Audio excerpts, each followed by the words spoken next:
Hello and welcome to today's video diary for Finding My Way with Pi, Purpose, Intention, and Emotion. I am Pi, and today I am thinking about essentially like, what's our job? What is your job in this life? I think, and speaking from experience, that sometimes we get confused.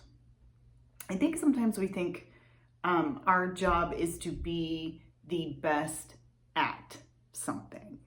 Or maybe we take on as part of our identity, like a role that we do, like corporate executive leader or lawyer or teacher.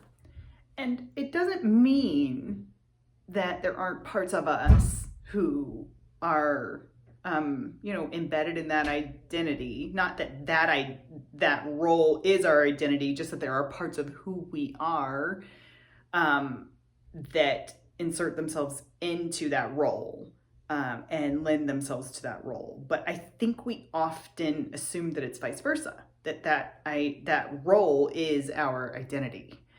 And at least for me, I had lost myself somewhat. Me, like, what is the essence of me? And I had kind of lost that a little bit in the identity as my role as a corporate executive leader. Okay, here's why I'm thinking about this. Because I continue with story work.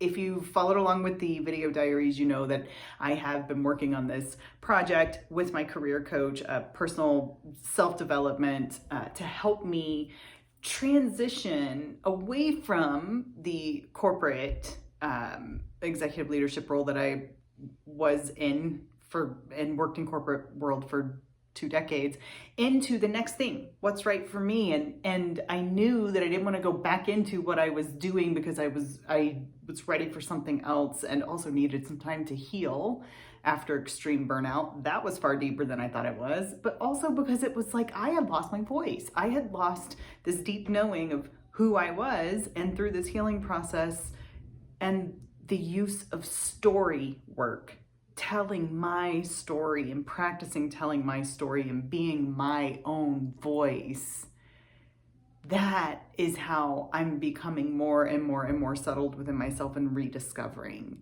who I am. And so that's bringing up this, even 4 months ago, I was like, who am I? And now, realizing there were parts of, I was confusing my role with my identity. And now that I'm down into like, who is the essence of Kara? Who is the essence of Pi? Now I'm seeing where I just had that flip-flopped. I had it backwards. I put my essence into that role, and it's part of what made me so good at that. But that role was not who I am.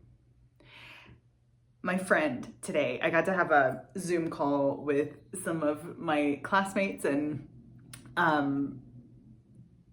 feel like it's not enough to say classmates to convey what these women mean to me and what they have become in my life in this short time, just over a year since we've met each other initially and started down this journey of this Master of Arts of Happiness studies. They are beacons of light to me because they have the strength and the courage to dig within themselves and to heal and to do self-reflection and to continue to show up and learn how to show up in the world more authentically each day, and to practice it, because we're not always great at it, and we're human. I mean, lots of things in life happen that feel like they maybe derail us from that thing or those things that we want to be focused on, or like who we want to be. But the act of returning to it and getting to hear how these women do this, and getting to hear over the months how they become even more firmly, authentically seated in themselves, I feel like I am the lucky one, getting to learn with them and journey with them through this process. And one of them today said, and I'm going to quote and I am going to cuss. And I have this, bear with me, I have this bag that says not all girls are made up of sugar and spice and everything nice. Some girls are made up of coffee and cuss words and adventure. And I'm definitely the latter, so bear with me. My friend said, my job is not to be a teacher or a leader or a lawyer, etc. Pick your profession. My job is to be the best motherfucking version of myself that I can be no matter where I am. To be the best version of me. And then what does that require?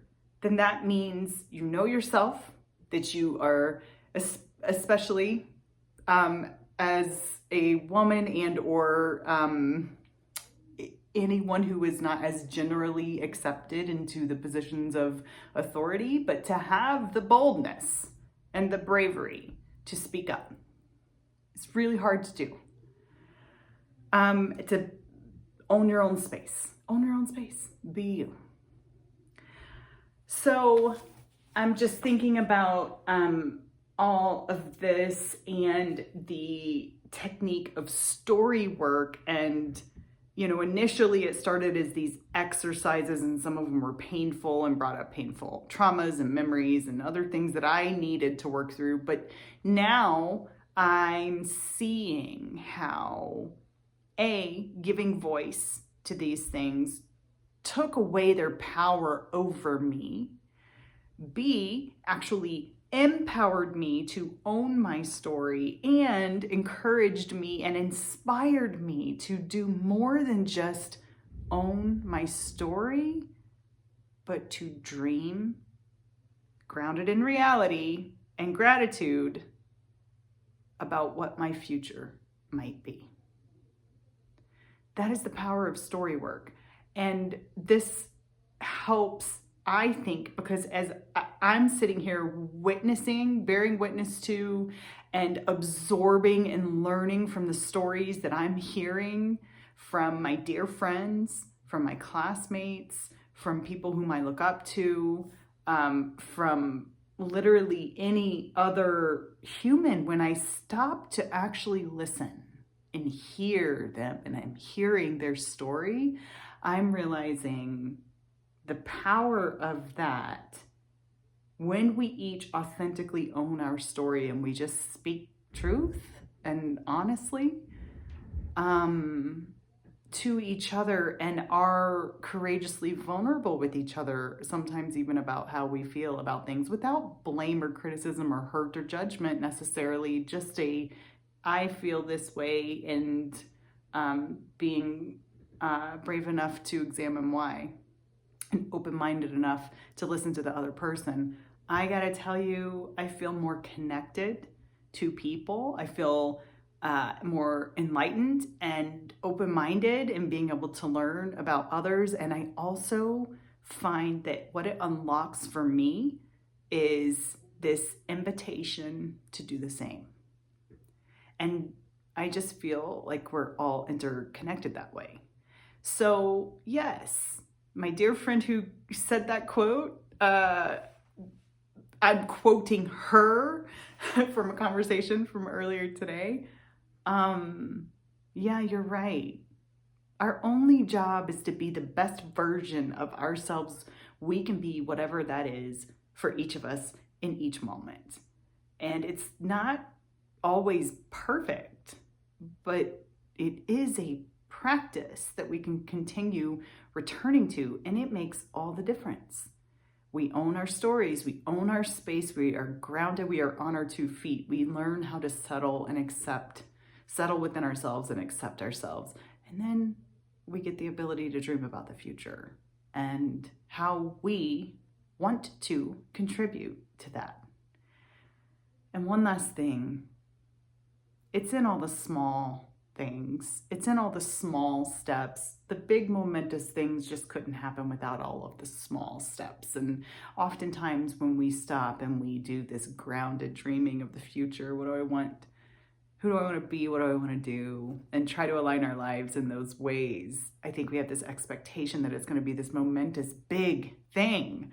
And it's all the little things, all the little steps each day that lead up to it. And so I think in that regard, a lot of patience is needed. Probably a message that I've said before, but hey, you know what?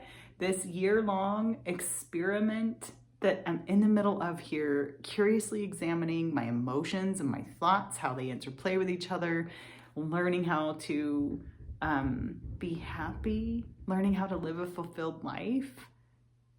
Maybe that's just part of it too, that these themes that keep coming up, these are reminders that we need regularly because we forget and we get distracted and we get busy. Reminders are important too. So yeah, that's what I'm thinking of today and have spent some time with. Thanks for being with me on this journey. I'm so glad that you're here, and I hope it helps you too. I'll see you tomorrow.